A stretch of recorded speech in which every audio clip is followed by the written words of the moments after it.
45 minutes, more or less.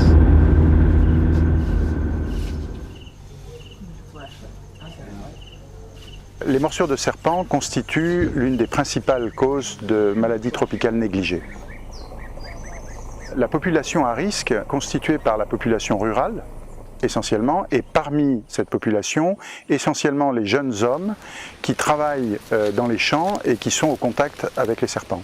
When a person gets bitten by snakes and they all of a sudden disappear, it becomes another traumatic event, even in the community.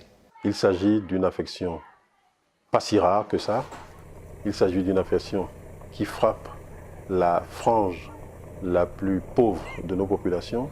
For many years, we have considered neglected tropical disease as the infectious, but now we include snake bites as a neglected tropical disease challenge. Vous pensez qu'il y a 3 ans, la première cause de mortalité dans le service de médecine générale a été la morsure de serpent. Unfortunately, many fine people lose their lives every year, especially during the farming seasons, especially in the northern part of the country. Bien supérieur au sida, à la tuberculose, au paludisme même des adultes. Many ordinary people do not really know the differences between snakes. So usually the health personnel are forced to put in some remedial action. And the best way that we can do this is to use the antiserums. Dès qu'on est sûr qu'il y a présence des signes d'envenimation, l'idéal est de prescrire et d'administrer le sérum antivenimeux. La fabrication des antivenins nécessite 4 étapes.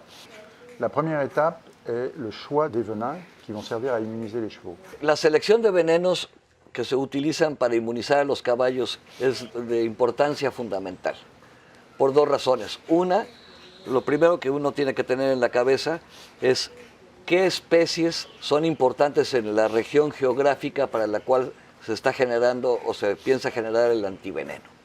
Y la otra es contar con una fuente confiable de veneno que sea de la mejor calidad. La deuxième étape est l'immunisation des chevaux. La troisième étape est la purification du plasma. La dernière étape, c'est ce que l'on appelle le flaconnage, c'est-à-dire qu'on met dans des petits flacons l'antivenin, les anticorps qui vont servir ensuite à traiter les patients. La seguridad en el producto y posteriormente la demostración de la efectividad permiten que los productos comiencen a emplearse. Porque en ocasiones también hay antivenenos que son falsos. Digo, a mí me ha tocado analizar antivenenos que lo que tiene adentro la pastilla es solo sacarosa. Y conforme se emplea en la mayor parte de los casos, resulta que el volumen que se genera de esa necesidad permite que los costos puedan bajarse en ese país, creando un círculo virtuoso que afortunadamente habría que esperar que résulte en Afrique. Et donc, ce cercle vicieux a fonctionné et fonctionne encore d'ailleurs depuis une vingtaine d'années environ pour arriver à l'inaccessibilité et à l'absence totale ou presque totale des antivenins sur le marché africain. Plus nous disposerons de bons antivenins, plus nous allons restaurer la confiance des populations dans la capacité de nos systèmes sanitaires. L'enfant de la nuit, il avait été piqué à 7 h du matin. Ils ont été voir le guérisseur qui a coupé, qui a mis un. Et à 10 h déjà, il saignait. Mais ils sont arrivés à l'hôpital à 20 h. Et plus les patients vont retrouver confiance dans ce système sanitaire et arriver de plus en plus tôt pour être de mieux en mieux soignés.